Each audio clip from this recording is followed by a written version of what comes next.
Are the current high interest rates preventing you from getting into your dream home? If so, pay attention. I'm going to give you 3 things that you can do today to help you buy your dream house. I'm Alex Saldana, and I'm a Denver local real estate agent, investor, house flipper, and I work with homeowners, buyers, sellers, investors to get all of their complex questions answered on this YouTube channel. And if you're new here and you want the very best information about the Denver market, consider subscribing. We're seeing interest rates across the board at 6% or higher for most of your loan types out there, from FHA, conventional, VA, jumbo loans. And in the beginning of 2022, you might have been able to afford $600,000, and for that same payment, you might only be able to look at properties at $450,000 today for the same exact payment. So what can we do to help you get into your dream home while prices are doing what they're currently doing? Starting with number 1, and that is a rate buy down. Now, when you're going out shopping for a home, you're going to be talking to your real estate agent and you're going to be talking to a mortgage broker or a lender. If you don't know the difference between a broker and a lender, refer back in one of my previous videos because there can be a vast difference. They should offer you something called a rate buy down. So for a certain amount of money, you can pay upfront, which reduces your interest rate. And a common price to keep in mind is that for every 1% of the purchase price, let's say you're purchasing a $400,000 house, will buy you down a rate of about 0.25%. Now, in regards to rate buy downs, if you start Googling terminology and what you can afford, you might see a program called the 3-2-1 buy down program. This is super interesting, and what this does is you pay a lump sum of money up front to the lender and you get your rate reduced for the first year by 3 points. Okay, so 3 percentage points down. So if normally you would be at 6%, you'd be paying 3% for the first year.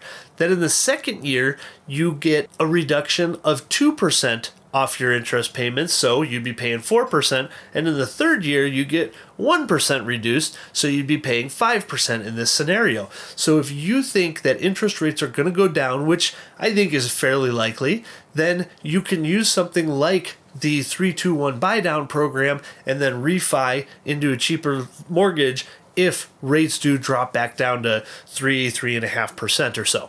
Number 2 is seller concessions. That's right, ladies and gentlemen, seller concessions are back. They are a thing. You no longer have to make an offer with no inspection and no appraisal and your firstborn child.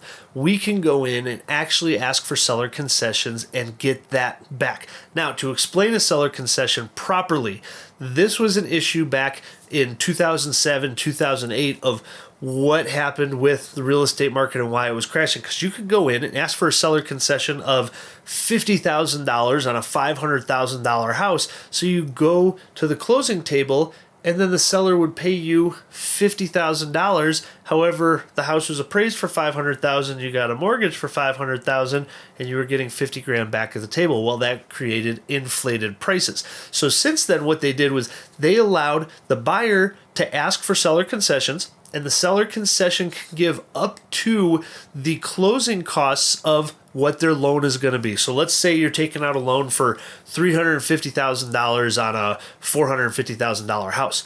Well, your loan closing costs might be $5,000, $6,000. You can ask the seller for that concession, and if they grant it, of course, that will be applied towards your loan closing costs, so it costs you less money out of pocket. This makes a lot more sense in case you are struggling to come up with the 5% down on a purchase, but these days in our current market, we are seeing stuff sit around for a lot longer.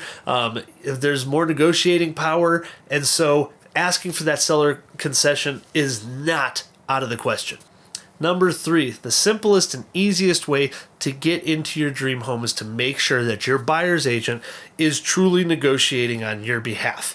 Now, when you go to look for a property, if you have a buyer's agent, which in the state of Colorado, it costs you $0 to have a buyer's agent represent you. Why? Because we are actually paid by the seller. Whenever you sell a property, the commissions are generally 5.5% to 6%, something like that. And that is split between the listing agent and a buyer's agent to bring a buyer. because in the state of Colorado, they want to make sure that everybody can be legally represented on a home purchase so no one gets taken advantage of. So the buyer's agent is going to work for you, and there's really no downside to hiring a buyer's agent. Just make sure it's someone that you like and trust and know. The barrier of entry is extremely low to become a real estate agent. It costs about $2,500. I think I got my license in 3 weeks or so with a background check and going through the courses and whatnot, but that doesn't teach you how to do the job. I started the first 5 years in this business buying and selling my own properties. So I didn't even work with a traditional client. And once I made that transition, it just was so seamless and easy to help other clients because I was already trying to buy properties as low as I could so I could renovate them so then I could resell them for as much as possible. Flipping houses, right? Well, in that process, working with my own properties, my skin was in the game to make sure that I bought them for as aggressively as possible and sold them as much as possible. So right now we're seeing lots of price adjustments in Denver. We don't have an influx of inventory, so those willing to wait it out are getting a better price for their house, but it's a scary feeling as a seller having 1 weekend, 2 weekends go by with only 1 or 2 showings.